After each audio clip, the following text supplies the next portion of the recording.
ನಮಸ್ಕಾರ ಸ್ನೇಹಿತರೆ, ಅಮೋಘ ವರ್ಷ ಕೋಚಿಂಗ್ ಸೆಂಟರ್ ಯೂಟ್ಯೂಬ್ ಚಾನಲ್ಗೆ ನಿಮಗೆಲ್ಲ ಸ್ವಾಗತ. ಇವತ್ತಿನ ಪ್ರಮುಖವಾದಂತಹ ಕರೆಂಟ್ ಅಫೇರ್ಸ್ ಟಾಪಿಕ್ಗಳನ್ನು ಡಿಸ್ಕಸ್ ಮಾಡೋಣ. ಏಪ್ರಿಲ್ ತಿಂಗಳ ಕರೆಂಟ್ ಅಫೇರ್ಸ್ ನೋಟ್ಸ್ಗಳನ್ನು ಮ್ಯಾಗ್ಝಿನ್ ರೂಪದಲ್ಲಿ ಅಪ್ಲೋಡ್ ಮಾಡಲಾಗಿದ್ದು, ಅಮೋಘ ವರ್ಷ ಇನ್ಸ್ಟಿಟ್ಯೂಟ್ನ ವೆಬ್ಸೈಟ್ನಿಂದ ನೀವು ಈ PDF ಅನ್ನು ಡೌನ್ಲೋಡ್ ಮಾಡ್ಕೋಬಹುದು.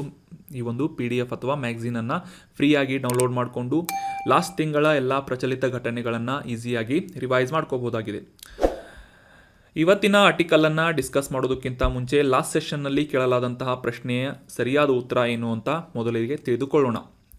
ಮಾಯನ್ ನಾಗರಿಕತೆ ಬೆಳವಣಿಗೆಯನ್ನು ಹೊಂದಿದಂತಹ ಪ್ರದೇಶ ಯಾವುದು ಅಂತ 4 ಆಪ್ಷನ್ಗಳನ್ನು ನೀಡಲಾಗಿತ್ತು. ಸರಿಯಾದ ಉತ್ತರ ಏನು ಅಂತಂದರೆ ಆಪ್ಷನ್ 4 ಮೆಕ್ಸಿಕೋದ ಕಣಿವೆ ಅನ್ನುವುದು. ಈ 4 ಆಪ್ಷನ್ಗಳಲ್ಲಿ ಮೆಕ್ಸಿಕೋದ ಕಣಿವೆ ಅನ್ನುವುದು ಕರೆಕ್ಟ್ ಆದಂಥ ಆನ್ಸರ್ ಆಗಿದೆ. ಸೊ ಯಾವ ರೀತಿ ಅಂತ ತಿಳ್ಕೊಳ್ಳೋದಾದರೆ, ಈ ಮೆಸೋ ಅಮೆರಿಕಾ ಅನ್ನುವ ಭಾಗ, ಉತ್ತರ ಅಮೆರಿಕಾ ಖಂಡದ ದಕ್ಷಿಣ ಭಾಗದಲ್ಲಿರುವಂತಹ ಈ ಮೆಕ್ಸಿಕೋ ಕಣಿವೆ ಮತ್ತು ಈ ಸೆಂಟ್ರಲ್ ಅಮೇರಿಕನ್ ಸ್ಟೇಟ್ಸ್ಗಳು ಅಥವಾ ರಾಷ್ಟ್ರಗಳು, ಮಧ್ಯ ಅಮೆರಿಕಾ ರಾಷ್ಟ್ರಗಳು, ಅದರಲ್ಲಿ ಮುಖ್ಯವಾಗಿ ಬೆಲೀಸ್, ಗ್ವಾಟೆಮಾಲಾ, ಹೊಂಡುರಸ್, ಎಲ್ ಸೆಲ್ವಾಡೋರ್ ಅಂತ ಈ ರಾಷ್ಟ್ರಗಳನ್ನು ಒಳಗೊಂಡಂತೆ ಈ ಒಂದು ಪ್ರದೇಶದಲ್ಲಿ ಮೆಸೋ ಅಮೆರಿಕಾ ಅಥವಾ ಯುಕಾಟನ್ ಪೆನಿನ್ಸುಲಾ ಅಂತ ಇದನ್ನು ಕರೆಯಲಾಗುತ್ತೆ. ಈ ಒಂದು ಪ್ರದೇಶದಲ್ಲಿ ಮಾಯನ್ ನಾಗರಿಕತೆ ಅಭಿವೃದ್ಧಿಯನ್ನು ಹೊಂದಿತ್ತು. So that was about detailed information of Mayan ನಾಗರಿಕತೆ. ಸೊ ಇದಕ್ಕೆ ಸಂಬಂಧಪಟ್ಟಂತಹ ಡಿಟೇಲ್ ಇನ್ಫಾರ್ಮೇಷನನ್ನು ಕೂಡ ನಾವು ರೀಸೆಂಟಾಗಿ ಒಂದು ಆರ್ಟಿಕಲ್ನಲ್ಲಿ ಡಿಸ್ಕಸ್ ಮಾಡಿದ್ವಿ. ಸೊ ಮೆಕ್ಸಿಕನ್ ವ್ಯಾಲಿ ಅಂತ ಆನ್ಸರ್ ಮಾಡಿದಂತಹ ಸ್ಟೂಡೆಂಟ್ಸ್ಗಳು ಮತ್ತು ಕಮೆಂಟ್ ಮಾಡಿದಂಥ ಎಲ್ಲ ಸ್ಟೂಡೆಂಟ್ಸ್ಗಳಿಗೆ ಕಾಂಗ್ರ್ಯಾಚುಲೇಷನ್ಸ್. ಇದೇ ರೀತಿ ಡಿಸ್ಕಷನ್ನಲ್ಲಿ ಭಾಗವಹಿಸ್ತಾ ಇರಿ. ನಿಮ್ಮ ಕಮೆಂಟ್ಸ್ಗಳನ್ನು, ನಿಮ್ಮ ಯಾವುದೇ ಸಜೆಷನ್ಗಳನ್ನು ಕಮೆಂಟ್ ಬಾಕ್ಸ್ನಲ್ಲಿ ಕಮೆಂಟ್ ಮಾಡ್ತಾ ಇರಿ ಅಂತ ಹೇಳ್ತಾ ಇವತ್ತಿನ ಪ್ರಶ್ನೆ ಏನು ಅಂತ ನೋಡೋಣ. ಆನ್ಸರ್ ಮಾಡೋದಕ್ಕೆ ಪ್ರಯತ್ನ ಪಡಿ. ಇನ್ವೆಸ್ಟ್ಮೆಂಟ್ಗಳಿಗೆ ಸಂಬಂಧಪಟ್ಟಂತೆ SIP ಇದರ ಪೂರ್ಣ ರೂಪ, ವಿಸ್ತೃತ ರೂಪ ಯಾವುದು ಅಂತ ಪ್ರಶ್ನೆ ಇದೆ. SIP ಅಂದರೆ ಏನು ಅಂತ ಫುಲ್ ಫಾರ್ಮನ್ನು ಹೇಳಬೇಕಾಗಿದೆ. ಆಪ್ಷನ್ಗಳಲ್ಲಿ service involved initiative, option 2 special interest provision, option 3 selected inter bank pricing ಅಥವಾ ಆಪ್ಷನ್ 4 ಸಿಸ್ಟಮ್ಯಾಟಿಕ್ ಇನ್ವೆಸ್ಟ್ಮೆಂಟ್ ಪ್ಲಾನಿಂಗ್ ಅಂತ ಇದೆ. ಈ 4 ಆಪ್ಷನ್ಗಳಲ್ಲಿ ಇನ್ವೆಸ್ಟ್ಮೆಂಟ್ಗೆ ಸಂಬಂಧಪಟ್ಟಂತೆ ಅಥವಾ ಹೂಡಿಕೆಗಳಿಗೆ ಸಂಬಂಧಪಟ್ಟಂತೆ SIP ಅಂದರೆ ಏನು ಅಂತ ಕಮೆಂಟ್ ಬಾಕ್ಸ್ನಲ್ಲಿ ಕಮೆಂಟ್ ಮಾಡಿ ಮತ್ತು ನೆಕ್ಸ್ಟ್ ಸೆಷನ್ನಲ್ಲಿ ಇದಕ್ಕೆ ಸಂಬಂಧಪಟ್ಟಂತಹ ಮಾಹಿತಿ ಮತ್ತು ಇದರ ಡೀಟೇಲ್ ಇನ್ಫಾರ್ಮೇಷನ್ ಆನ್ಸರನ್ನು ತಿಳಿದುಕೊಳ್ಳೋಣ. ಇನ್ನು ಇವತ್ತಿನ ಆರ್ಟಿಕಲ್ಗೆ ಸಂಬಂಧಪಟ್ಟಂತಹ ಮೊದಲ ಪ್ರಶ್ನೆ ಏನು ಅಂತ ತಿಳ್ಕೊಳ್ಳೋದಾದರೆ, ಪ್ರತಿ ವರ್ಷ 5ನೇ ಜೂನ್ನಂದು ವಿಶ್ವ ಪರಿಸರ ದಿನಾಚರಣೆಯನ್ನು ಆಚರಿಸಲಾಗುತ್ತೆ ಅಂತ ನಮಗೆಲ್ಲ ಗೊತ್ತಿದೆ. ಸೊ 2023ರ ಈ ವಿಶ್ವ ಪರಿಸರ ದಿನ ಅಥವಾ ವರ್ಲ್ಡ್ ಎನ್ವೈರ್ಮೆಂಟ್ ಡೇ, ಇದರ ಥೀಮ್ ಏನಾಗಿದೆ, ಯಾವ ಥೀಮನ್ನು ಡಿಸೈಡ್ ಮಾಡಲಾಗಿದೆ ಅಂತ ಪ್ರಶ್ನೆ ಇದ್ದು, ಆಪ್ಷನ್ಗಳಲ್ಲಿ ಸೇವ್ ಸಾಯಿಲ್, ಸೇವ್ ಹ್ಯುಮನಿಟಿ ಅಂತ ಇದೆ. Option 2 earth is the only planet ಅಂತ ಇದೆ. ಆಪ್ಷನ್ 3 ಎಲಿಮಿನೇಟ್ ಕಾರ್ಬನ್ ಅಂತ ಇದ್ದು, ಆಪ್ಷನ್ 4 ಬೀಟ್ ಪ್ಲಾಸ್ಟಿಕ್ ಪೊಲ್ಯೂಷನ್ ಅಂತ ಇದೆ. ಸರಿಯಾದ ಉತ್ತರ ಆಪ್ಷನ್ 4 ಬೀಟ್ ಪ್ಲಾಸ್ಟಿಕ್ ಪೊಲ್ಯೂಷನ್ ಅನ್ನುವ ಒಂದು ವಿಷಯವನ್ನು ಆಧರಿಸಿ 2023ರ ವಿಶ್ವ ಪರಿಸರ ದಿನಾಚರಣೆಯನ್ನು ಆಚರಿಸುವಂತಹ ನಿರ್ಧಾರವನ್ನು ಕೈಗೊಳ್ಳಲಾಗಿದೆ. So option 4 is right answer. ಮೊದಲಿಗೆ ಕಾಂಟೆಕ್ಸ್ಟನ್ನು ಅರ್ಥ ಮಾಡ್ಕೊಳ್ಳೋದಾದರೆ, ಈ ವರ್ಷ ಅಂದರೆ ಜೂನ್ 5ನೇ ತಾರೀಕು ವಿಶ್ವ ಪರಿಸರ ದಿನಾಚರಣೆಯನ್ನು ಆಚರಿಸುವಂಥ ಸಂದರ್ಭದಲ್ಲಿ ನಮ್ಮ ಕೇಂದ್ರ ಪರಿಸರ, ಅರಣ್ಯ ಮತ್ತು ಹವಾಮಾನ ಸಚಿವಾಲಯದಿಂದ ಭಾರತದಲ್ಲಿ ಕಳೆದ ವರ್ಷ ಪ್ರಾರಂಭ ಮಾಡಲಾದಂತಹ ಮಿಷನ್ ಲೈಫ್ ಅನ್ನುವ ಈ ಒಂದು ಸುಸ್ಥಿರ ಅಭಿವೃದ್ಧಿಯನ್ನು ಉನ್ನತಪಡಿಸುವ ಅಥವಾ ಆ ಒಂದು ಸಾಧಿಸುವಂತಹ ನಿಟ್ಟಿನಲ್ಲಿ ಕೈಗೊಳ್ಳಲಾದಂತಹ ಈ ಒಂದು ಮಿಷನ್ ಲೈಫ್, ಇದರ ಮೇಲೆ ಹೆಚ್ಚಿನ ಫೋಕಸನ್ನು ಮಾಡಲಾಗುವುದು ಅಂತ ಒಂದು ಸ್ಟೇಟ್ಮೆಂಟನ್ನು ನೀಡಲಾಗಿದೆ. ಸೊ ಹೀಗಾಗಿ ಈ ವಿಶ್ವ ಪರಿಸರ ದಿನಾಚರಣೆ ಅಥವಾ ವರ್ಲ್ಡ್ ಎನ್ವೈರ್ಮೆಂಟ್ ಡೇಗೆ ಸಂಬಂಧಪಟ್ಟಂತಹ ಕೆಲವೊಂದಿಷ್ಟು ಪ್ರಮುಖ ಮಾಹಿತಿಗಳನ್ನು ಈ ಒಂದು ಆರ್ಟಿಕಲ್ನಲ್ಲಿ ಡಿಸ್ಕಸ್ ಮಾಡೋಣ. ಮುಂದಿನ ತಿಂಗಳು ಈ ವಿಶ್ವ ಪರಿಸರ ದಿನಾಚರಣೆ ಇದ್ದರೂ ಕೂಡ ಇದಕ್ಕೆ ಸಂಬಂಧಪಟ್ಟಂತಹ ಮಾಹಿತಿಯನ್ನು ಮೊದಲೇ ನಾವು ತಿಳಿದುಕೊಂಡು ಬಿಡೋಣ. ಈ ಒಂದು ದಿನಾಚರಣೆಯ ಮುಖ್ಯ ಉದ್ದೇಶ ಏನು ಅಂತಂದರೆ, ಜಾಗತಿಕವಾಗಿ ಈ ಪರಿಸರ ಸಂರಕ್ಷಣೆಯ ಕುರಿತಾದಂತಹ ಜಾಗೃತಿಯನ್ನು ಜನರಲ್ಲಿ ಮೂಡಿಸುವುದು ಮತ್ತು ಈ ಪರಿಸರ ಸಂರಕ್ಷಿಸುವಂತಹ ಕ್ರಮಗಳನ್ನು ಕೈಗೊಳ್ಳುವಂತೆ ರಾಷ್ಟ್ರಗಳನ್ನು ಮತ್ತು ಈ ಸಿವಿಲ್ ಸೊಸೈಟಿಗೆ ಉತ್ತೇಜನ ನೀಡುವಂತಹ ನಿಟ್ಟಿನಲ್ಲಿ ವಿಶ್ವ ಪರಿಸರ ದಿನಾಚರಣೆಯನ್ನು ಆಚರಿಸಲಾಗುತ್ತೆ. ಇದರ ಒಂದು ಐತಿಹಾಸಿಕ ಮಹತ್ವವನ್ನು ತಿಳಿದುಕೊಳ್ಳೋದಾದರೆ, ಜೂನ್ 5ರಂದು ಈ ಒಂದು ವಿಶ್ವ ಪರಿಸರ ದಿನಾಚರಣೆಯನ್ನು ಆಚರಿಸಲಾಗುತ್ತೆ. ಇದರ ಒಂದು ಹಿನ್ನೆಲೆಯನ್ನು ತಿಳ್ಕೊಳ್ಳೋದಾದರೆ, ಜೂನ್ 5ರಿಂದ 16, 1972ನೇ ಇಸವಿಯಲ್ಲಿ ಸ್ವೀಡನ್ ದೇಶದ ಸ್ಟಾಕ್ಹೋಮ್ನಲ್ಲಿ ಈ ವಿಶ್ವಸಂಸ್ಥೆಯಿಂದ ಒಂದು ಸಮ್ಮೇಳನವನ್ನು ಏರ್ಪಡಿಸಲಾಗಿತ್ತು. ಮಾನವ ಪರಿಸರ ಅನ್ನುವ ಸಮ್ಮೇಳನವನ್ನು ಈ ಜೂನ್ 5ನೇ ತಾರೀಕಿನಿಂದ 16ನೇ ತಾರೀಕು 1972ರಲ್ಲಿ ವಿಶ್ವಸಂಸ್ಥೆಯಿಂದ ಆಯೋಜನೆ ಮಾಡಲಾಗಿತ್ತು. ಸೊ ಈ ಒಂದು ಸಮ್ಮೇಳನದ ಮೊದಲ ದಿನವನ್ನು ವಿಶ್ವ ಪರಿಸರ ದಿನಾಚರಣೆಯಾಗಿ ಆಚರಿಸಬೇಕು ಅಂತ ನಿರ್ಧಾರ ಮಾಡಲಾಗಿತ್ತು. ಮೊದಲ ಬಾರಿಗೆ 1974ರಲ್ಲಿ ಓನ್ಲಿ ಒನ್ ಅರ್ತ್, ಒಂದೇ ಭೂಮಿ ಅನ್ನುವ ಒಂದು ಥೀಮನ್ನು ಇಟ್ಕೊಂಡು 1974ರಲ್ಲಿ ವಿಶ್ವ ಪರಿಸರ ದಿನಾಚರಣೆಯನ್ನು ಆಚರಿಸಲಾಗಿತ್ತು. ಇನ್ನು 2023ರ ಈ ಜೂನ್ 5ರಂದು ಆಚರಿಸಲಾಗುವಂತಹ ವಿಶ್ವ ಪರಿಸರ ದಿನಾಚರಣೆಯ ಒಂದು ಥೀಮ್ ಏನಾಗಿದೆ ಅಂತಂದರೆ ಬೀಟ್ ಪ್ಲಾಸ್ಟಿಕ್ ಪೊಲ್ಯೂಷನ್ ಅನ್ನುವ ಥೀಮನ್ನು ಇಟ್ಕೊಂಡು ಈ ಒಂದು ಈ ಅಭಿಯಾನದ ಅಡಿಯಲ್ಲಿ ವಿಶ್ವ ಪರಿಸರ ದಿನಾಚರಣೆಯನ್ನು ಆಚರಿಸಬೇಕು ಅಂತ ನಿರ್ಧಾರವನ್ನು ಮಾಡಲಾಗಿದೆ. ಇನ್ನು ಭಾರತದ ಈ ಕೇಂದ್ರ ಪರಿಸರ ಅರಣ್ಯ ಮತ್ತು ಹವಾಮಾನ ಬದಲಾವಣೆ ಸಚಿವಾಲಯದಿಂದ ಈ ಮಿಷನ್ ಲೈಫ್ ಕುರಿತಾದಂತಹ ಜಾಗೃತಿಯನ್ನು ಮೂಡಿಸುವಂಥ ನಿಟ್ಟಿನಲ್ಲಿ ಈ ವಿಶ್ವ ಪರಿಸರ ದಿನಾಚರಣೆಯ ದಿನದಂದು ಫೋಕಸ್ ಮಾಡಲಾಗುವುದು ಅಂತ ಈ ಒಂದು ಸ್ಟೇಟ್ಮೆಂಟನ್ನು ನೀಡಲಾಗಿದ್ದರಿಂದ 2022 ಜೂನ್ 5ರಂದು ಪ್ರಾರಂಭವಾದಂತಹ ಈ ಮಿಷನ್ ಲೈಫ್ ಕುರಿತಾದಂತಹ ಮಾಹಿತಿಗಳನ್ನು ತಿಳಿದುಕೊಳ್ಳೋಣ. ಆಗಲೇ ತಿಳಿಸಿದ ಹಾಗೆ ಕಳೆದ ವರ್ಷ ಜೂನ್ 5ರಂದು ಅಂದರೆ ವಿಶ್ವ ಪರಿಸರ ದಿನಾಚರಣೆಯಂದು ಪ್ರಾರಂಭ ಮಾಡಲಾದಂತಹ ಮಿಷನ್ ಲೈಫ್ ಮುಖ್ಯವಾಗಿ ಈ ಹವಾಮಾನ ಬದಲಾವಣೆಗಳನ್ನು ಎದುರಿಸುವುದು ಮತ್ತು ಈ ವಿಶ್ವಸಂಸ್ಥೆಯಿಂದ ನಿರ್ಧಾರ ಮಾಡಲಾದಂತಹ ಸುಸ್ಥಿರ ಅಭಿವೃದ್ಧಿ ಗುರಿಗಳನ್ನು ಸಾಧಿಸುವಂತಹ ನಿಟ್ಟಿನಲ್ಲಿ ಜಾಗತಿಕವಾಗಿ ಮತ್ತು ನಮ್ಮ ಸ್ಥಳೀಯವಾಗಿ ಸುಸ್ಥಿರ ಜೀವನವನ್ನು ಉತ್ತೇಜಿಸುವಂತಹ ಅಥವಾ ಪ್ರೋತ್ಸಾಹಿಸುವಂತಹ ನಿಟ್ಟಿನಲ್ಲಿ ಈ ಮಿಷನ್ ಲೈಫ್ ಅನ್ನುವ LIFE ಅನ್ನುವ ಒಂದು ಮಿಷನ್ನನ್ನು ಪ್ರಾರಂಭ ಮಾಡಲಾಗಿತ್ತು.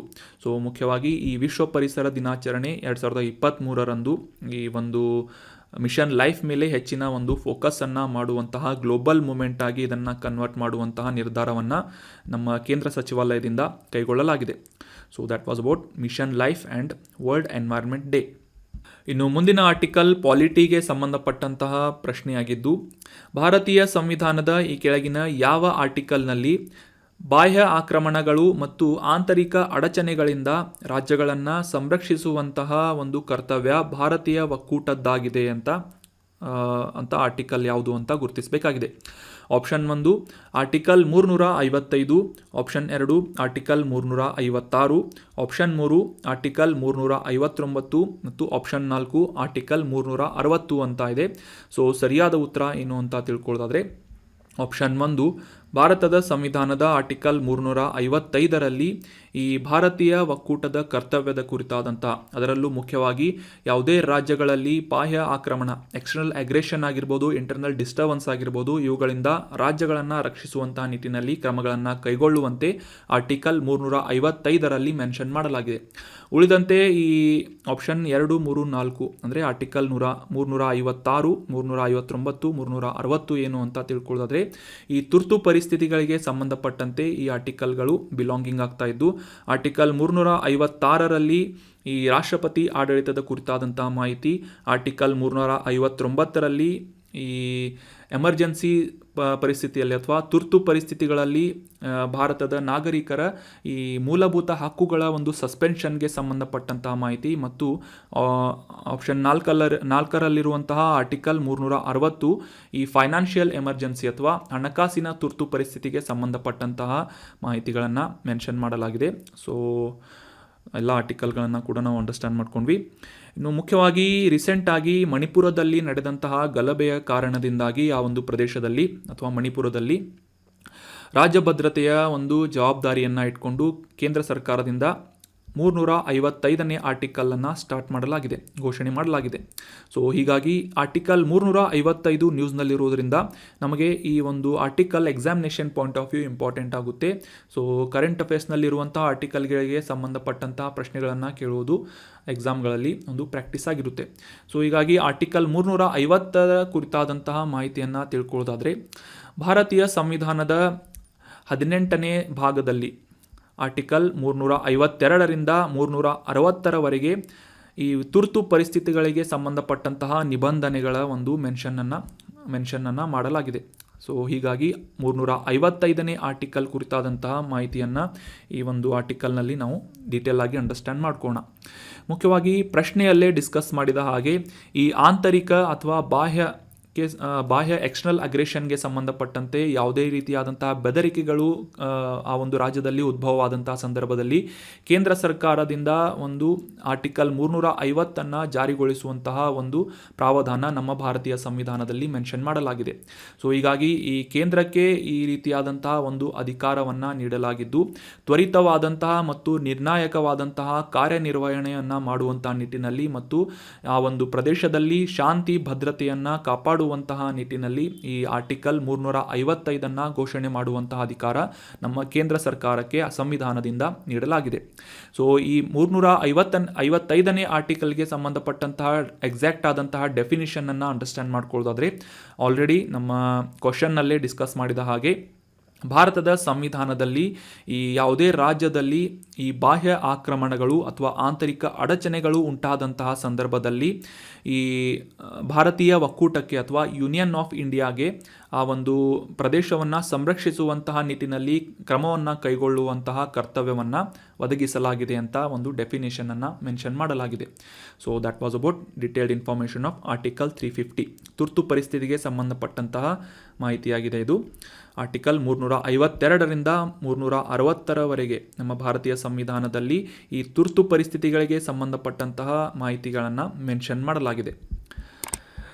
ಇನ್ನು ಮುಂದಿನ ಆರ್ಟಿಕಲ್ಗೆ ಸಂಬಂಧಪಟ್ಟಂತಹ ಪ್ರಶ್ನೆ ಏನು ಅಂತ ನೋಡೋದಾದರೆ, ಈ ಭಾರತೀಯ ಸಮುದ್ರದ ಹಿತಾಸಕ್ತಿಗಳನ್ನು ಸಂರಕ್ಷಿಸುವಂತಹ ನಿಟ್ಟಿನಲ್ಲಿ ಇಂಡಿಯನ್ ಕೋಸ್ಟ್ ಗಾರ್ಡ್ಸ್ ಅಥವಾ ಭಾರತೀಯ ಕರಾವಳಿ ಕಾವಲು ಪಡೆಯನ್ನು ಯಾವ ವರ್ಷದಲ್ಲಿ ಸ್ಥಾಪನೆ ಮಾಡಲಾಯಿತು ಅಂತ ಪ್ರಶ್ನೆ ಇದೆ.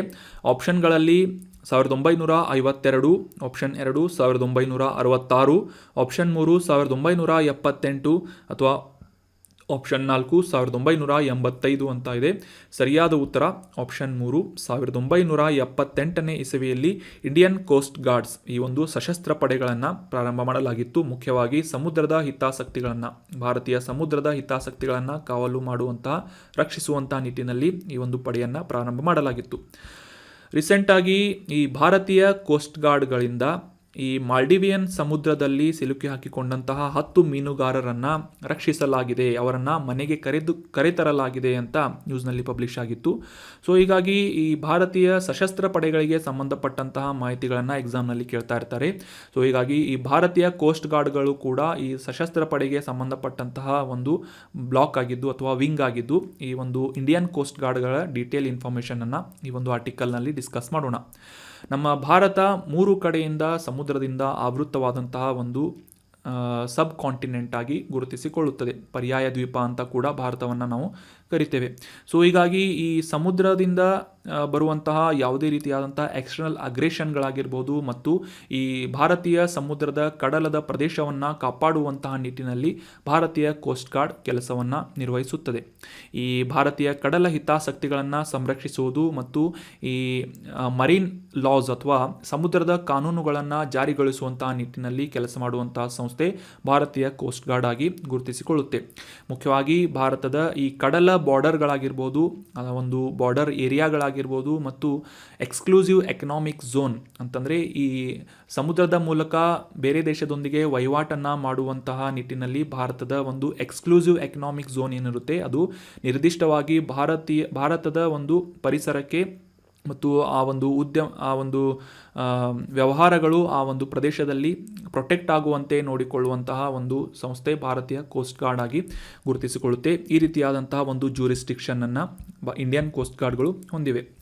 1978ರ ಕೋಸ್ಟ್ ಗಾರ್ಡ್ ಆ್ಯಕ್ಟ್ ಈ ಒಂದು ಕಾಯ್ದೆಯ ಅಡಿಯಲ್ಲಿ ಈ ಒಂದು ಭಾರತೀಯ ಸ್ವತಂತ್ರವಾದಂತಹ ಒಂದು ಸಶಸ್ತ್ರ ಪಡೆ ಭಾರತೀಯ ಕೋಸ್ಟ್ ಗಾರ್ಡ್ಗಳನ್ನು ಪ್ರಾರಂಭ ಮಾಡಲಾಗಿತ್ತು. ರಕ್ಷಣಾ ಸಚಿವಾಲಯದ ಅಡಿಯಲ್ಲಿ ಕೆಲಸ ಮಾಡುವಂತಹ ಈ ಭಾರತೀಯ ಕೋಸ್ಟ್ ಗಾರ್ಡ್ನ ಒಂದು ಆಡಳಿತವನ್ನು ನೋಡಿಕೊಳ್ಳುವಂತಹ ಮುಖ್ಯಸ್ಥರು ಯಾರು ಅಂತಂದರೆ director general Indian coast guards ಅಂತ. ಸೊ ಈ ರೀತಿಯಾದಂತಹ ಅಧಿಕಾರಿಯನ್ನು ಭಾರತೀಯ ಕೋಸ್ಟ್ ಗಾರ್ಡ್ನ ಮುಖ್ಯಸ್ಥರನ್ನಾಗಿ ನಿಯೋಜನೆ ಮಾಡಲಾಗಿರುತ್ತೆ. ಇನ್ನು ಈ ಭಾರತೀಯ ಕೋಸ್ಟ್ ಗಾರ್ಡ್ನ ಹೆಡ್ ಕ್ವಾರ್ಟರ್ ಎಲ್ಲಿದೆ ಅಂತಂದರೆ ನಮ್ಮ ದೇಶದ ರಾಜಧಾನಿಯಾದಂತಹ ನವದೆಹಲಿಯಲ್ಲಿ ಲೊಕೇಟ್ ಆಗಿದೆ. ಇನ್ನು ಮುಂದಿನ ಆರ್ಟಿಕಲ್ಗೆ ಸಂಬಂಧಪಟ್ಟಂತಹ ಪ್ರಶ್ನೆ ಏನು ಅಂತ ನೋಡೋದಾದರೆ, ಕರ್ನಾಟಕದ ಈ ಕೆಳಗಿನ ಯಾವ ಜಿಲ್ಲೆಯಲ್ಲಿ ಕಾಳಿ ಹುಲಿ ಸಂರಕ್ಷಿತ ಪ್ರದೇಶ ಅಥವಾ ಕಾಳಿ ಟೈಗರ್ ರಿಸರ್ವ್ ಲೊಕೇಟ್ ಆಗಿದೆ ಅಂತ ಪ್ರಶ್ನೆ ಇದೆ. ಆಪ್ಷನ್ಗಳಲ್ಲಿ ಬೆಳಗಾವಿ, ಉತ್ತರ ಕನ್ನಡ, ಶಿವಮೊಗ್ಗ ಅಥವಾ ಮೈಸೂರು ಜಿಲ್ಲೆ ಅಂತ ನೀಡಲಾಗಿದ್ದು ಸರಿಯಾದ ಉತ್ತರ ಆಪ್ಷನ್ 2 ಉತ್ತರ ಕನ್ನಡ ಜಿಲ್ಲೆಯಲ್ಲಿ ಈ ಕಾಳಿ ಹುಲಿ ಸಂರಕ್ಷಿತ ಪ್ರದೇಶ ಲೊಕೇಟ್ ಆಗಿದೆ. Option 2 Uttara Kannada is right answer. ಕಾಂಟೆಕ್ಸ್ಟನ್ನು ಮೊದಲಿಗೆ ಅರ್ಥ ಮಾಡ್ಕೊಳ್ಳೋದಾದರೆ, ಇತ್ತೀಚೆಗೆ ನಮ್ಮ ರಾಷ್ಟ್ರೀಯ ಹುಲಿ ಸಂರಕ್ಷಣಾ ಪ್ರಾಧಿಕಾರ ಅಥವಾ ನ್ಯಾಷನಲ್ ಟೈಗರ್ ಕನ್ಸರ್ವೇಷನ್ ಅಥಾರಿಟಿಯಿಂದ ಈ ಕಾಳಿ ಹುಲಿ ಸಂರಕ್ಷಿತ ಪ್ರದೇಶದಲ್ಲಿರುವಂತಹ ಕ್ಯಾಸಲ್ ರಾಕ್ ಅನ್ನುವ ಈ ವನ್ಯಜೀವಿ ಶ್ರೇಣಿಯಲ್ಲಿ ಅಕ್ರಮ ರೆಸಾರ್ಟ್ಗಳು ತಲೆ ಎತ್ತುತ್ತಿರುವಂತಹ ಸಂದರ್ಭದಲ್ಲಿ ಹೆಚ್ಚಾದಂತಹ ಒಂದು ಅಕ್ರಮ ರೆಸಾರ್ಟ್ಗಳು ಸ್ಥಾಪನೆಯಾಗ್ತಾ ಇದ್ದಂತಹ ಒಂದು ಬ್ಯಾಕ್ಗ್ರೌಂಡ್ನಲ್ಲಿ ಅದಕ್ಕೆ ಸಂಬಂಧಪಟ್ಟಂತಹ ಸ್ಟೇಟಸನ್ನು ನಮ್ಮ ಈ ಕರ್ನಾಟಕದ ಮುಖ್ಯ ವನ್ಯಜೀವಿ ವಾರ್ಡನ್ಗೆ, ಮುಖ್ಯವಾಗಿ ಈ ಕಾಳಿ ಟೈಗರ್ ರಿಸರ್ವ್ಗೆ ಸಂಬಂಧಪಟ್ಟಂತಹ ಮಾಹಿತಿಯನ್ನು ಪತ್ರ ಬರೆಯುವುದರ ಮೂಲಕ ಕೇಳಲಾಗಿದೆ ಮಾಹಿತಿಯನ್ನು ಅಂತ ಈ ಒಂದು ನ್ಯೂಸ್ ಪಬ್ಲಿಷ್ ಆಗಿತ್ತು. ಸೊ ಹೀಗಾಗಿ ಈ ಕಾಳಿ ಹುಲಿ ಸಂರಕ್ಷಿತ ಪ್ರದೇಶದಲ್ಲಿ ರೆಸಾರ್ಟ್ಗಳು, ಅಕ್ರಮ ರೆಸಾರ್ಟ್ಗಳು ತಲೆ ಎತ್ತುತ್ತಿರುವಂತಹ ಒಂದು ನ್ಯೂಸನ್ನು ನಾವು ಓದಿರುವುದರಿಂದ ಈ ಕಾಳಿ ಹುಲಿ ಸಂರಕ್ಷಿತ ಪ್ರದೇಶ ಎಕ್ಸಾಮಿನೇಷನ್ ಪಾಯಿಂಟ್ ಆಫ್ ವ್ಯೂ ನಮಗೆ ಇದರ ಮಾಹಿತಿ ಇಂಪಾರ್ಟೆಂಟ್ ಆಗುತ್ತೆ. ಸೊ ಹೀಗಾಗಿ ಇದಕ್ಕೆ ಸಂಬಂಧಪಟ್ಟಂತಹ ಕೆಲವೊಂದಿಷ್ಟು ಪ್ರಮುಖ ಮಾಹಿತಿಗಳನ್ನು ನಾವು ತಿಳಿದುಕೊಳ್ಳೋದಾದರೆ, ಉತ್ತರ ಕನ್ನಡ ಜಿಲ್ಲೆಯಲ್ಲಿರುವಂತಹ ಈ ಕಾಳಿ ಹುಲಿ ಸಂರಕ್ಷಿತ ಪ್ರದೇಶ ದಾಂಡೇಲಿ ಅಂಶಿ ಈ ಹುಲಿ ಸಂರಕ್ಷಿತ ಪ್ರದೇಶದ ಒಂದು ಭಾಗವಾಗಿ ಗುರುತಿಸಿಕೊಳ್ಳುತ್ತೆ. ಈ ಒಂದು ಅಭಯಾರಣ್ಯವನ್ನು ಗುರುತಿಸಲಾಗುತ್ತದೆ. ಸೊ ಕಾಳಿ ಅಂತ ಹೆಸರು ಬರಲು ಮುಖ್ಯ ಕಾರಣ ಆಬ್ವಿಯಸ್ಲಿ ಇಲ್ಲಿ ಹರಿಯುವಂತಹ ಕಾಳಿ ನದಿಯ ಹೆಸರನ್ನು ಈ ಒಂದು ಹುಲಿ ಸಂರಕ್ಷಿತ ಪ್ರದೇಶಕ್ಕೆ ಇಡಲಾಗಿದೆ. ನಮ್ಮ ಪಶ್ಚಿಮ ಘಟ್ಟಗಳಲ್ಲಿ ಇರುವಂತಹ ಒಂದು ಪ್ರಮುಖವಾದಂತಹ ಹುಲಿ ಸಂರಕ್ಷಿತ ಪ್ರದೇಶ ಉತ್ತರ ಕನ್ನಡ ಜಿಲ್ಲೆಯಲ್ಲಿರುವಂತಹ ಕಾಳಿ ಹುಲಿ ಸಂರಕ್ಷಿತ ಪ್ರದೇಶ ಆಗಿದೆ. ದಾಂಡೇಲಿ ವನ್ಯಜೀವಿ ಅಭಯಾರಣ್ಯ ಮತ್ತು ಅಂಶಿ ರಾಷ್ಟ್ರೀಯ ಉದ್ಯಾನವನಕ್ಕೆ ಸಂಬಂಧಪಟ್ಟಂತೆ ಅದರ ಒಂದು ಭಾಗವಾಗಿ ಜೈವಿಕ ಸೂಕ್ಷ್ಮ ಪ್ರದೇಶವಾಗಿ ಈ ಕಾಳಿ ಹುಲಿ ಸಂರಕ್ಷಿತ ಪ್ರದೇಶ ಗುರುತಿಸಿಕೊಳ್ಳುತ್ತದೆ.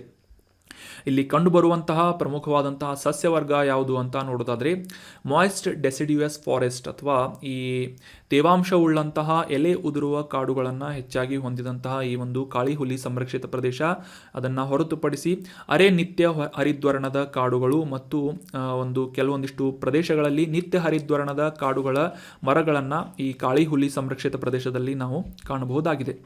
ಮತ್ತು ಇಲ್ಲಿ ಕಂಡುಬರುವಂತಹ ಪ್ರಮುಖ ಪ್ರಾಣಿಗಳನ್ನು ನೋಡೋದಾದರೆ, ಹುಲಿಗಳು, ಬ್ಲ್ಯಾಕ್ ಪ್ಯಾಂಥರ್ಗಳು, ಆನೆಗಳಿಗೆ ಹೆಸರುವಾಸಿಯಾದಂತಹ ಈ ಒಂದು ಹುಲಿ ಸಂರಕ್ಷಿತ ಪ್ರದೇಶ ಇತರ ಸಸ್ತನಿಗಳನ್ನು ಕೂಡ ಒಳಗೊಂಡಿದೆ. ಕಾಡೆಮ್ಮೆ, ಸ್ಲಾತ್ ಬೇರ್, ಭಾರತೀಯ ಕಾಡು ಹಂದಿ, ಬಾನೆಟ್ ಮೆಕಾಕ್, ಉತ್ತರ ಬಯಲು ಗ್ರೇ ಲ್ಯಾಂಗೂರ್ಗಳು, ಬೂದು ಬಣ್ಣದ ಈ ತೆಳ್ಳಗಿನ ಲೋರಿಸ್ಗಳು, ಹಲವಾರು ಜಿಂಕೆಯ ಪ್ರಭೇದಗಳು, ಫಾರ್ ಎಕ್ಸಾಂಪಲ್ ಈ ಬಾರ್ಕಿಂಗ್ ಡೀರ್ ಆಗಿರ್ಬೋದು, ರ್ಯಾಟ್ ಡೀರ್ ಆಗಿರ್ಬೋದು, ಸಾಂಬಾರ್ ಡೀರ್ ಆಗಿರ್ಬೋದು, ಮಚ್ಚೆಯುಳ್ಳಂತಹ ಜಿಂಕೆಗಳು, ಚೀತಾಲ್, ಅಕ್ಷ ಜಿಂಕೆ, ಈ ರೀತಿಯಾದಂತಹ ಸಾಕಷ್ಟು ಪ್ರಮುಖ ಸಸ್ತನಿಗಳನ್ನು, ವೈವಿಧ್ಯಮಯವಾದಂತಹ ಒಂದು ಪ್ರಾಣಿ ವರ್ಗವನ್ನು ಈ ಕಾಳಿ ಹುಲಿ ಸಂರಕ್ಷಿತ ಪ್ರದೇಶ ಒಳಗೊಂಡಿದೆ. ಸೊ ನೆನ್ಪಿಟ್ಕೊಳ್ಳಿ, ಈ ಕಾಳಿ ಹುಲಿ ಸಂರಕ್ಷಿತ ಪ್ರದೇಶ ದಾಂಡೇಲಿ ಅಂಶಿ ಈ ರಾಷ್ಟ್ರೀಯ ಉದ್ಯಾನವನದ ಒಂದು ಭಾಗವಾಗಿದ್ದು ಉತ್ತರ ಕನ್ನಡ ಜಿಲ್ಲೆಯಲ್ಲಿ ಲೊಕೇಟ್ ಆಗಿದೆ. ಇನ್ನು ಮುಂದಿನ ಆರ್ಟಿಕಲ್ ಏನು ಅಂತ ನೋಡೋದಾದರೆ, ಗ್ಯಾನಿ ಜೈಲ್ ಸಿಂಗ್ ಅವರ ಜನ್ಮ ವಾರ್ಷಿಕೋತ್ಸವವನ್ನು ಮೇ 5ರಂದು ಆಚರಿಸಲಾಯಿತು ಅಂತ, ಇವರಿಗೆ ಪುಷ್ಪ ನಮನವನ್ನು ನಮ್ಮ ಭಾರತದ ರಾಷ್ಟ್ರಪತಿಗಳಿಂದ ನೀಡಲಾಯಿತು ಅಂತ ನ್ಯೂಸ್ನಲ್ಲಿ ಪಬ್ಲಿಷ್ ಆಗಿತ್ತು. ಸೊ ಹೀಗಾಗಿ ಈ ಗ್ಯಾನಿ ಜೈಲ್ ಸಿಂಗ್ ಅವರು ಮತ್ತು ಇವರಿಗೆ ಸಂಬಂಧಪಟ್ಟಂತಹ ಕೆಲವೊಂದಿಷ್ಟು ಮಾಹಿತಿಗಳನ್ನು ಈ ಒಂದು ಆರ್ಟಿಕಲ್ನಲ್ಲಿ ಡಿಸ್ಕಸ್ ಮಾಡೋಣ. 1916 ಮೇ 5ರಂದು ಜನಿಸಿದಂತಹ ಜರ್ನೈಲ್ ಸಿಂಗ್ ಅವರು ನಂತರ ತಮ್ಮ ಹೆಸರನ್ನು ಬದಲಾಯಿಸಿಕೊಳ್ತಾರೆ. ಜೈಲ್ ಸಿಂಗ್ ಅಂತ ಇವರನ್ನು ಕರೆಯಲಾಗುತ್ತೆ. ಮುಖ್ಯವಾಗಿ ಈ ಸಿಖ್ ಧರ್ಮಕ್ಕೆ ಪವಿತ್ರವಾದಂತಹ ಒಂದು ಗ್ರಂಥವಾದಂತಹ ಗುರು ಗ್ರಂಥ ಸಾಹಿಬ್ ಇದರ ಒಂದು ಆಳವಾದಂತಹ ಅಧ್ಯಯನ ಮಾಡಿ ನಾಲೆಜನ್ನು ಹೊಂದಿದಂತಹ ಜೈಲ್ ಸಿಂಗ್ ಅವರಿಗೆ ಜ್ಞಾನಿ ಅಂತ ಕೂಡ ಕರೆಯಲಾಗುತ್ತೆ. ಸೊ ಇವರ ಹೆಸರಿನ ಮುಂದೆ ಜ್ಞಾನಿ ಅಂತ ಹೆಸರು ಬರಲು ಕಾರಣ ಏನು ಅಂತಂದರೆ, ಗುರು ಗ್ರಂಥ ಸಾಹಿಬ್ ಇದರ ಆಳವಾದಂತಹ ಒಂದು ಜ್ಞಾನ ಇದ್ದಿದ್ದರಿಂದ ಇವರಿಗೆ ಜ್ಞಾನಿ ಜೈಲ್ ಸಿಂಗ್ ಅಂತ ಗುರುತಿಸಲಾಗುತ್ತೆ. ಸ್ವತಂತ್ರ ಭಾರತದ 7ನೇ ರಾಷ್ಟ್ರಪತಿಯಾದಂತಹ ಜ್ಞಾನಿ ಜೈಲ್ ಸಿಂಗ್ ಅವರು ತಮ್ಮ ಒಂದು ವೃತ್ತಿ ಜೀವನದ ಬಗ್ಗೆ ಮೆಮೊರೀಸ್ ಆಫ್ ಜ್ಞಾನಿ jail Singh the 7th president of India ಅನ್ನುವ ಪುಸ್ತಕವನ್ನು, ತಮ್ಮ ಆತ್ಮಚರಿತ್ರೆಯನ್ನು ಬರೆದಿದ್ದಾರೆ. 1972ರಿಂದ 77ರವರೆಗೆ ಪಂಜಾಬಿನ ಮುಖ್ಯಮಂತ್ರಿಯಾಗಿ, ಕಾಂಗ್ರೆಸ್ ಪಕ್ಷದ ರಾಜಕಾರಣಿಯಾಗಿ ಮತ್ತು ಕೇಂದ್ರದ ಗೃಹ ಮಂತ್ರಿಯಾಗಿ ಸೇವೆಯನ್ನು ಸಲ್ಲಿಸಿದಂತಹ ಜ್ಞಾನಿ ಜೈಲ್ ಸಿಂಗ್ ಅವರು ಕೇಂದ್ರ ಕ್ಯಾಬಿನೆಟ್ನಲ್ಲಿ ಸಾಕಷ್ಟು ಇತರ ಸಚಿವ ಸ್ಥಾನಗಳನ್ನು ಕೂಡ ಅಲಂಕರಿಸಿದಂತಹ ಒಬ್ಬ ಪರ್ಸನಾಲಿಟಿ ಆಗಿದ್ದಾರೆ. ಇವರು ಭಾರತದ 7ನೇ ಸ್ವತಂತ್ರ ಭಾರತದ 7ನೇ ಪ್ರೆಸಿಡೆಂಟ್ ಆಗಿ ಅಥವಾ ಅಧ್ಯಕ್ಷರಾಗಿ ರಾಷ್ಟ್ರಪತಿಗಳಾಗಿ ಸೇವೆಯನ್ನು ಸಲ್ಲಿಸ್ತಾರೆ ಅಂತ ತಿಳ್ಕೊಂಡ್ವಿ. 1982 ಜುಲೈ 25ರಿಂದ 25 ಜುಲೈ 1987ರವರೆಗೆ ಅಧ್ಯಕ್ಷೀಯ ಅವಧಿಯನ್ನು ಕಂಪ್ಲೀಟ್ ಮಾಡುತ್ತಾರೆ. ಇದೇ ಒಂದು ಅವಧಿಯಲ್ಲಿ ನೆಹರು ಅವರಿಂದ ಪ್ರಾರಂಭ ಮಾಡಲಾದಂತಹ ನಾನ್ ಅಲೈನ್ಡ್ ಮೂವ್ಮೆಂಟ್ ಅಥವಾ ಅಲಿಪ್ತ ಚಳುವಳಿಯ ಪ್ರಮುಖವಾದಂತಹ ಪ್ರಧಾನ ಕಾರ್ಯದರ್ಶಿಯಾಗಿ 1983ರಿಂದ 86ರವರೆಗೆ 3 ವರ್ಷಗಳ ಕಾಲ ಜ್ಞಾನಿ ಜೈಲ್ ಸಿಂಗ್ ಅವರು ಸೇವೆಯನ್ನು ಸಲ್ಲಿಸ್ತಾರೆ. ಸೊ ರೀಸೆಂಟಾಗಿ ಇವರ ಒಂದು ಜನ್ಮ ವಾರ್ಷಿಕೋತ್ಸವವನ್ನು ಆಚರಿಸಲಾಯಿತು ಅಂತ ಈ ಎಲ್ಲ ಇನ್ಫಾರ್ಮೇಷನ್ಗಳನ್ನು ನಾವು ಡೀಟೇಲ್ ಆಗಿ ಅಂಡರ್ಸ್ಟ್ಯಾಂಡ್ ಮಾಡ್ಕೊಂಡ್ವಿ. ಸೊ ಇವರು ಸ್ವತಂತ್ರ ಭಾರತದ 7ನೇ ರಾಷ್ಟ್ರಪತಿಗೆ ಆಗಿದ್ರು ಅಂತ ನೆನ್ಪಿಟ್ಕೊಳ್ಳಿ. ಜ್ಞಾನಿ ಅಂತ ಹೆಸರು ಬರಲು ಕಾರಣ ಏನು ಅಂತ ಕೂಡ ತಿಳ್ಕೊಂಡ್ವಿ. ಮತ್ತು ಇವರ ಮೊದಲಿನ ಹೆಸರು ಜರ್ನೈಲ್ ಸಿಂಗ್ ಅಂತ, ನಂತರ ಇವರು ಜೈಲ್ ಸಿಂಗ್ ಅಂತ ಹೆಸರನ್ನು ಬದಲಾಯಿಸಿಕೊಳ್ತಾರೆ. ಸೊ ಈಗ ಡಿಸ್ಕಸ್ ಮಾಡಲಾದಂಥ ಎಲ್ಲ ಆರ್ಟಿಕಲ್ಸ್ಗಳನ್ನು ಮತ್ತೊಮ್ಮೆ ರಿವೈಸ್ ಮಾಡಿಬಿಡೋಣ. ಮೊದಲನೇ ಆರ್ಟಿಕಲ್ನಲ್ಲಿ ಪ್ರತಿ ವರ್ಷ ಆಚರಿಸುವಂತಹ ಈ ವಿಶ್ವ ಪರಿಸರ ದಿನಾಚರಣೆ 2023ರ ಈ ಒಂದು ದಿನಾಚರಣೆಯಂದು ಈ ಒಂದು ಬೀಟ್ ಪ್ಲಾಸ್ಟಿಕ್ ಪೊಲ್ಯೂಷನ್ ಅನ್ನುವ ಥೀಮನ್ನು ಇಟ್ಕೊಳ್ಳಲಾಗಿದೆ ಅಂತ ತಿಳ್ಕೊಂಡ್ವಿ. ನಂತರ ಈ ಒಂದು ವಿಶ್ವ ಪರಿಸರ ದಿನಾಚರಣೆಯ ಹಿನ್ನೆಲೆ ಏನು, ಇದರ ಐತಿಹಾಸಿಕ ಮಹತ್ವ ಏನು ಅಂತ ತಿಳ್ಕೊಂಡ್ವಿ. ನಂತರ ನಮ್ಮ ಭಾರತದ ಕೇಂದ್ರ ಸರ್ಕಾರದಿಂದ ಅಥವಾ ಸಚಿವಾಲಯದಿಂದ, ಮುಖ್ಯವಾಗಿ ಪರಿಸರ, ಅರಣ್ಯ ಮತ್ತು ಹವಾಮಾನ ಬದಲಾವಣೆಯ ಸಚಿವಾಲಯದಿಂದ ಜೂನ್ 5, 2022ರಲ್ಲಿ ಪ್ರಾರಂಭ ಮಾಡಲಾದಂತಹ ಮಿಷನ್ ಲೈಫ್, ಇದಕ್ಕೆ ಸಂಬಂಧಪಟ್ಟಂತಹ ಡೀಟೇಲ್ ಇನ್ಫಾರ್ಮೇಷನ್ಗಳನ್ನು ತಿಳ್ಕೊಂಡ್ವಿ. ನಂತರದ ಆರ್ಟಿಕಲ್ನಲ್ಲಿ ನಮ್ಮ ಭಾರತೀಯ ಸಂವಿಧಾನದ 355ನೇ ಆರ್ಟಿಕಲ್ ಕುರಿತಾದಂತಹ ಡೀಟೇಲ್ ಮಾಹಿತಿಯನ್ನು ಮತ್ತು ಇದರ ಒಂದು ಪ್ರಾವಧಾನಗಳ ಕುರಿತಾದಂತಹ ಮಾಹಿತಿಯನ್ನು ತಿಳ್ಕೊಂಡ್ವಿ. ನಂತರದ ಆರ್ಟಿಕಲ್ನಲ್ಲಿ ಭಾರತೀಯ ಕೋಸ್ಟ್ ಗಾರ್ಡ್ ಸಶಸ್ತ್ರ ಪಡೆಗಳಿಗೆ ಸಂಬಂಧಪಟ್ಟಂತಹ ಡೀಟೇಲ್ ಮಾಹಿತಿಗಳನ್ನು ಡಿಸ್ಕಸ್ ಮಾಡಿದ್ವಿ. ಅದಾದ ನಂತರ ಈ ಕಾಳಿ ಹುಲಿ ಸಂರಕ್ಷಿತ ಪ್ರದೇಶದ ಕುರಿತಾದಂತಹ ಡೀಟೇಲ್ ಮಾಹಿತಿಗಳನ್ನು ತಿಳ್ಕೊಂಡ್ವಿ. ನಂತರದ ಆರ್ಟಿಕಲ್ನಲ್ಲಿ ನಮ್ಮ ಭಾರತದ 7ನೇ ರಾಷ್ಟ್ರಪತಿಯಾದಂತಹ ಜ್ಞಾನಿ ಜೈಲ್ ಸಿಂಗ್ ಅವರ ಜೀವನದ ಕುರಿತಾದಂತಹ ಮಾಹಿತಿಗಳನ್ನು ಡಿಸ್ಕಸ್ ಮಾಡಿದ್ವಿ. So that was all about today's articles. ಈಗ ಡಿಸ್ಕಸ್ ಮಾಡಲಾದಂತಹ ಕಂಟೆಂಟನ್ನು ನಿಮ್ಮ ಎಲ್ಲ ಫ್ರೆಂಡ್ಸ್ಗಳ ಜೊತೆ ಶೇರ್ ಮಾಡಿ, ಟೆಲಿಗ್ರಾಮ್ ಚಾನಲನ್ನು ಸಬ್ಸ್ಕ್ರೈಬ್ ಮಾಡಿ. ಇದರಿಂದ ನಾವು ಅಪ್ಲೋಡ್ ಮಾಡುವಂಥ ನೋಟ್ಸ್ಗಳನ್ನು ಫ್ರೀಯಾಗಿ ನೀವು ಡೌನ್ಲೋಡ್ ಮಾಡ್ಕೋಬೋದು. Thank you so much for joining the discussion. Have an awesome day.